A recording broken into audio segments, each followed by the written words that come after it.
And I had to do a little bit of work, about 5 hours worth. Excuse me while I answer the phone. We're rolling. So we'll see. The next one I'd like to show you, Paul. This is a production log. The producers are the ones who usually fill these out because on a shoot they would be responsible for it. However, there are times when you might be doing work at your desk for a job that you will need to. On this one, I worked 5 hours loading the teleprompter, and this is real similar to how I would on a given job fill it out. That's right. That's right. We're ready and rolling. Paul, this is what's called a requisition. We have to fill these out and send them to Mass Media Administration. Then they will send them on to accounting when we need to order equipment, or for example, on this one we ordered some copies from up at TV8. As you can see here, you have to fill out the name and address and fill out how much of something that you might want, and you have to be as exact as possible because they will only fudge like maybe 10% in case the invoice comes and it does go over. So we need to get a price estimate as close as possible before we can turn these in. Okay, rolling. Now sometimes, Paul, if we're in a real rush, like the producers like to do around here, really rush you, it's incredible. You'll have to fill out what's called a request for a check. That means that you don't have time to wait on an invoice. You need the check right away to pay the company. So this is what you fill out. You need to have 2 copies of this to send to accounting, and you attach it to the requisition here, just like so, and send it down to Nancy, who you met earlier. Okay, rolling. Paul, sometimes the producers will really rush you on a job and you don't have time to wait until a vendor sends in an invoice. You need to get a check as soon as possible for whatever vendor. This is an example for Television Associates. You would fill this out, make 2 copies of it, and then attach it to the requisition. Then hand carry it down to Nancy. She will sign it, Nancy or Dan. Then they will send it on to accounting and you can get the check right away. Okay, rolling. Paul, this is what's called a request for a check. You have to fill this out when a producer puts a rush on you and you don't have time to wait for a PO, which you would get after filling out a requisition, or waiting for the vendor to send in an invoice. You need a check right away to pay. Maybe the other company doesn't accept POs or something, so you fill this out, make 2 copies, you attach it to the requisition, like so, and send it on down to Mass Media Administration, Dan or Nancy, to sign, and then they will turn it into accounting.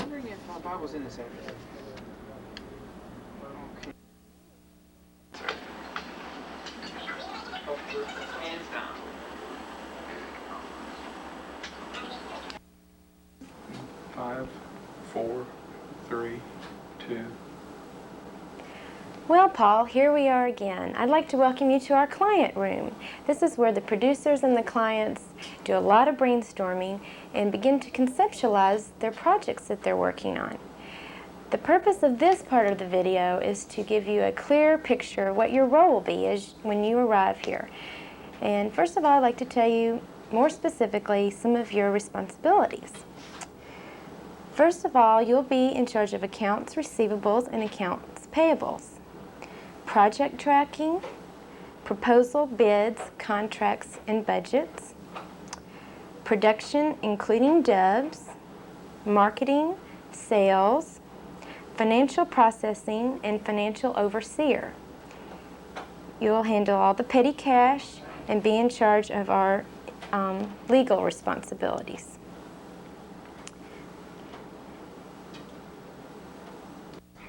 All right, we're rolling in 5, 4, 3, 2. In the next few moments, I'd like to familiarize you with some of those areas that I deal in the most. Remember as we go along, though, if you see a better way of handling these procedures and such, please feel free to change them or put them on the computer. So right now, why don't we walk over here to this flow chart, and I'll show you the flow of how accounts receivables works. We're rolling.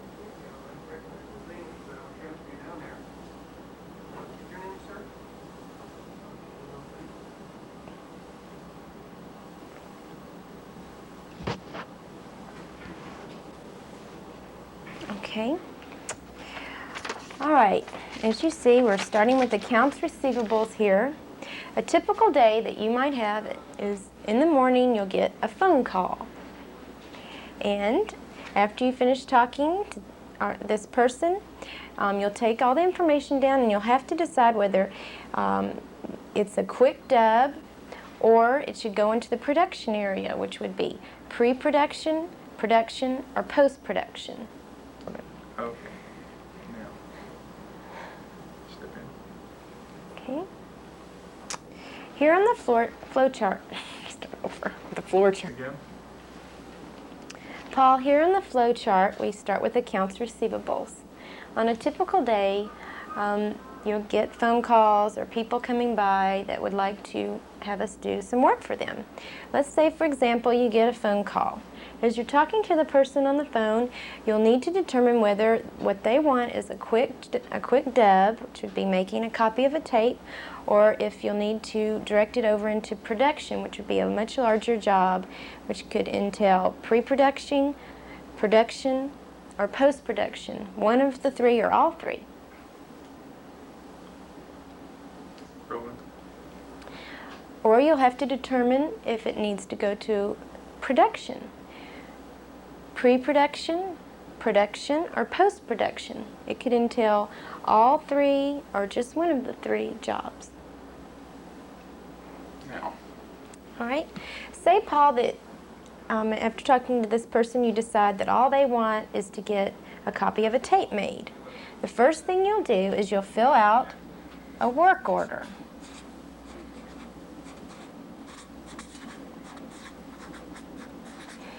And on that work order, you'll assign a job number to this job. Then after that's complete, the next thing that you would do is you yourself would make the dub or give it to the production manager at this time, which is Les Bartel.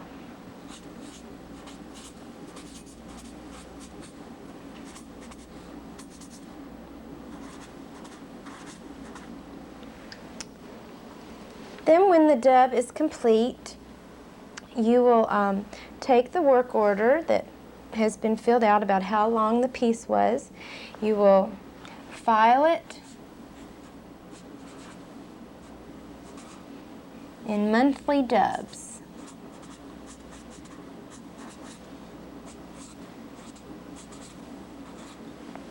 If you remember, I showed you where that's located earlier in the video.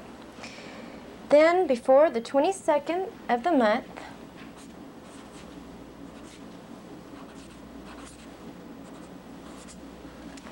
you will journal voucher all of the monthly dubs. A quick dub. All right. And if the project that has come in over the phone, you determine it's a quick dub, this is the process. First, you'll fill out a work order, and on that work order, you'll assign a job number to it. Next, you yourself will do the dub, or you'll hand it on to the production manager, which right now is Les Bartel. Next, after it's completed, you'll take the work order and file that into the monthly dubs category, which I showed you earlier in the video. Is located in the files near my desk. And then before the 22nd of every month, you'll collect all those work order forms and journal voucher each account for the work that we've done. All right, now we're rolling. Although when you're talking on the phone, if you determine this job is a much larger job and it needs to go over into the production side, the first thing that you will do for the client is give them a bid.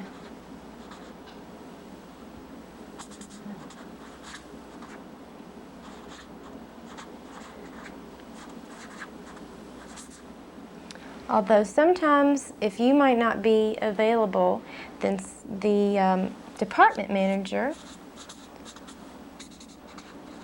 will also give bid. And the department manager now is Scott Holmquist. Then, next, whether you or Scott gives the bid, Scott will have to schedule on the board whether it would be pre-production, that would mean scripting, writing, which he would have to give the job to a producer, or if it's regular production, he would schedule a shoot, a video shoot. Or if it's post-production, that would be editing.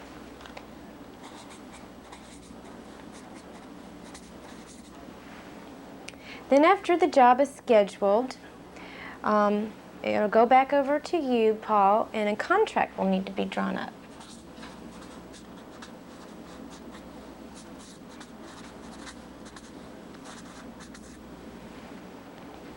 Then after, the contract is drawn up and you have all the signatures, you'll need to track the job.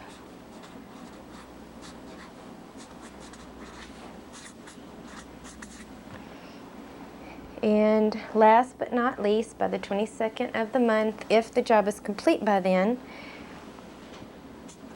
we'll have to journal voucher it.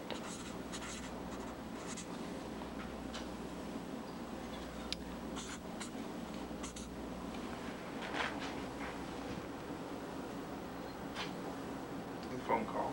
Okay.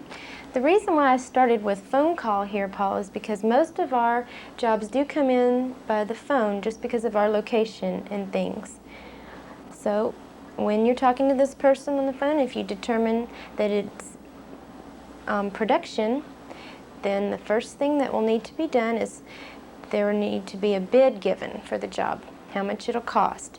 And you can do that, or either the department manager, which right now would be Scott. Then after a bid is given and the client decides they want us to do it, then Scott would schedule whether or not it would be pre-production, which would be a producer who would have to script it and conceptualize and things like that. Then if it's production, then Scott will schedule a shoot, and if it's post-production, he'll schedule editing time. Then, after it's scheduled, a contract will be drawn up and you'll need to work on that. After that's completed, then you'll track the job as it's going along, and then by the 22nd of every month, it'll need to be journal vouchered. Rolling. Okay. Paul, as a quick review, we'll start back at the phone call. The reason why I chose phone call as the example is most of our jobs do come in by the telephone, just because of where we're located and such. So as you're talking on the phone, and if you determine it's production, the first thing that will need to be done is you will give a bid for how much the job will cost, or if you're not available, Scott can give a bid. Then after the job is definite, and we will be doing it, Scott will schedule a producer, shoot, or editing. Then a contract will be drawn up, and this is something that you'll probably be working on. And as the job is being done, you'll be tracking it. And then before the 22nd of the month, as long as it's completed by then, we'll need to journal voucher it. 5, 4, 3, 2. Now, Paul, let's go to accounts payable. This would include purchasing of equipment, tape duplication like bulk orders, maintenance of equipment, music rights for procedures, etc. But if you do have one single purchase over $1,000, you'll need to fill out what's called a request for capital purchase. And Scott will be able to show you how to fill that out. But I would like to give you 3 examples using the flow chart of situations and what kind of forms we'll need to fill out in order to purchase things. Rolling. Now, Paul, I'd like to go over accounts payable.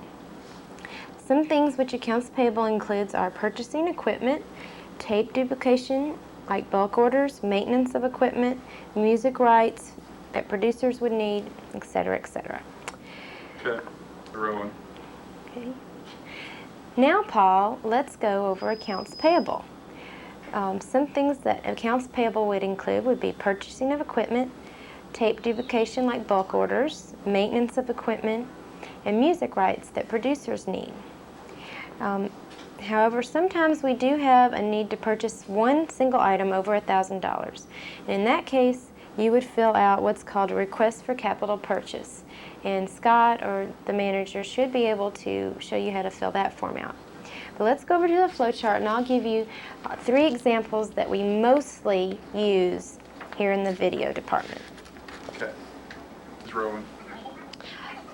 All right, Paul, our first example will be music rights. All right, either you or the producer will first fill out a license application.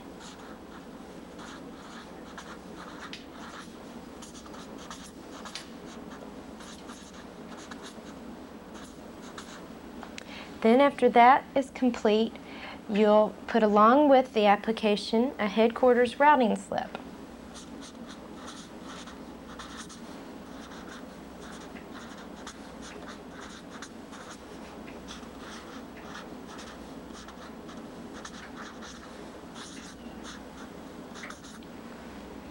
Then after both of those are complete, it's best to make a copy of that and put it in the job file. Then you'll send the originals on down to Mass Media Administration, which at this time is Nancy. Okay. All right, Paul, accounts payable. Quick review of example 1. If you have to get music rights for a song, you will first fill out a license application, which I showed you earlier in the files where those are located. Then with that license application, you need to fill out a routing slip and make a copy of these 2 and put it in the job file. Then you'll send the originals down to Mass Media Administration and send it either to Dan or Nancy. All right, Paul, for example number 2, this is a job we do very often. We have bulk orders to come in for tape duplication. And the first thing that you need to do is get a price quote from the vendor that we'll be using. Usually we use TVA, which is up in Northern California. Next, you will fill out a requisition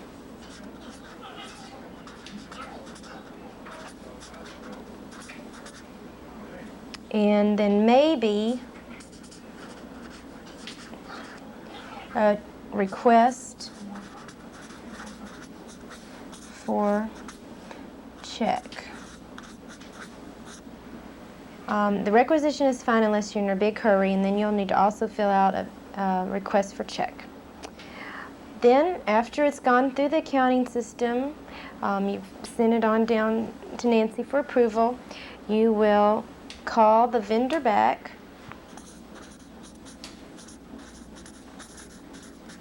and then give them the PO number. Rolling. All right. Paul, this is a quick review of bulk orders for tape duplication. First, you'll get a price quote from the vendor. Then you'll fill out a requisition, and depending on how much of a hurry you're in, if you need to get a check right away, you'll fill out a request for a check. Then after that's completed, you'll make one copy of it to put in the job file and then pull off the back pink copy and put in our requisition book where I showed you where those were earlier. Then send it on down to Nancy for approval, and when it gets through the accounting system, and you will need to call the vendor back and give them the PO number that this job has been assigned. All right. Paul, in accounts payable example number 3, studio time is something else we've been doing a lot lately. Since we only have one editor and lots of times have more than one job, one of our producers may go up to another company and do some work there. So the first thing you'll need to do if it's under $200 is get a price quote.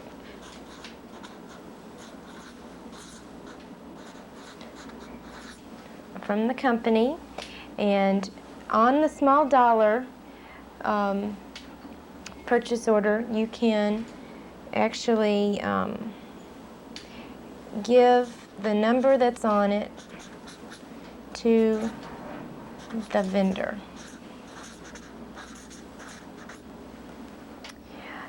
So then, after you've given them the number and have all your information, carefully fill out the small dollar form. You'll need to make 2 copies, one to put in the small dollar book and one to put in the job file. On studio time. All right. To review example number 3, studio time, first you'll get a price quote. If it's under $200, you'll give them a small dollar number that you can get out of the file. Then you'll finish filling out the small dollar PO form and make 2 copies of it, one for the small dollar book and one for the job file, and send that on down to accounting. All right, we're rolling. All right, then you'll continue filling out the small dollar PO form. When it's completed, make 2 copies, one for the small dollar book and one for the job file. You'll send that down to Mass Media Administration for approval, and then they'll turn it into accounting.